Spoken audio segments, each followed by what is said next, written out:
क्या आप समझते हैं कि समुद्री लुटेरे सिर्फ पुरानी फिल्मों में होते थे या सिर्फ जैक स्पैरो ही समुद्र का बादशाह था? लेकिन क्या आपको मालूम है कि मॉडर्न पायरेसी हकीकत से भी ज्यादा फिल्मी दुनिया बन चुकी है। सोमालिया और नाइजीरिया में कजाकी अब महज लूट मार नहीं बल्कि ये एक मुनज़्ज़म कारोबार है। यहाँ तक के लुटेरों के पास होते हैं सरमायाकार, प्रोजेक्ट मैनेजर्स और फाइटर। यहाँ तक के वो रिटर्न ऑन इन्वेस्टमेंट यानी मुनाफे का हिसाब भी रखते हैं। ये समुद्री लुटेरे मिशन पर निकलने से पहले कायदा प्लानिंग करते हैं और कामयाबी के बाद हर किसी को उसका हिस्सा मिलता है, बिल्कुल किसी स्टार्टअप में शेयर होल्डर्स की तरह। आपको ये सुनकर भी हैरत होगी कि कुछ जहाजों ने जाली कजाकी के हमले भी रिपोर्ट किए, सिर्फ इसलिए कि इंश्योरेंस कंपनी से उन्हें करोड़ों का क्लेम मिल जाए और इस सारे सीन को बस एक जबरदस्त ड्रामे की शक्ल में रिक्रिएट किया गया। एक और दिलचस्प हकीकत ये है कि कुछ एशियाई ममालिक, खास तौर पर इंडोनेशिया, फिलिपाइन और बांग्लादेश के माहीगीर अपने जहाजों पर बंदर रखते हैं, लेकिन तफरी के लिए नहीं बल्कि सिक्योरिटी गार्ड्स के तौर पर, क्योंकि बंदर बहुत हसास होते हैं और उनकी समात और सूंघने की हिस्स इतनी तेज होती है कि वो दूर से ही किसी गैर मानूस हरकत या फिर खुशबू को फौरन पहचान लेते हैं। जैसे ही वो किसी गैर मामूली आवाज या हरकत को महसूस करते हैं, वो चीखना, छलांगे मारना और शोर मचाना शुरू कर देते हैं, जो सोते हुए अमले को खबरदार कर देता है।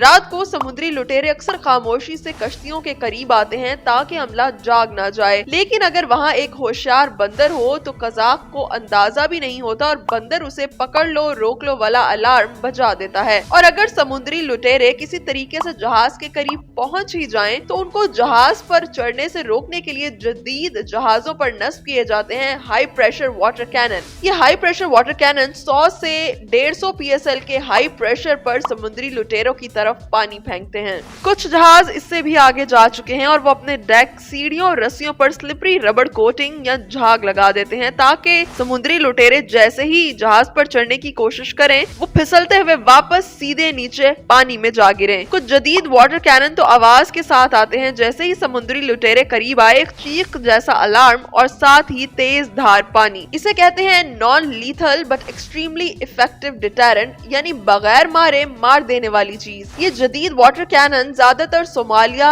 नाइजीरिया, मलेशिया, खलीज ईदन जैसे इलाकों में इस्तेमाल हो रहे हैं, जहां ज्यादातर commercial cargo ships, oil tankers और फिशिंग बोट सफर करते हैं। कई बहरी जहाज अब इन वाटर कैनन्स को रिमोट कंट्रोल के जरिए भी ऑपरेट करते हैं। एक दफा एक जहाज ने समुद्री लुटेरों को भगाने के लिए ब्रिटनी स्पीयर्स के गाने ऊंची आवाज में चलाना शुरू कर दिए और वाकई समुद्री लुटेरे डर कर भाग भी गए। हैवी मेटल और हार्ड रॉक जैसी मौसीकी बाज़ औक़ात सोनिक हथियार के तौर पर इस्तेमाल होती है। समझ लें कि जैसे कोई डीजे कजाकों को डांस फ्लोर से बाहर निकाल रहा हो। आजकल के मॉडर्न समुद्री लुटेरे गूगल अर्थ, GPS और मैरीन ट्रैफिक जैसी वेबसाइट्स का इस्तेमाल भी करते हैं। वो जहाजों की लाइव लोकेशन, रफ्तार, साइज और मंजिल को देखकर हमले को प्लान करते हैं।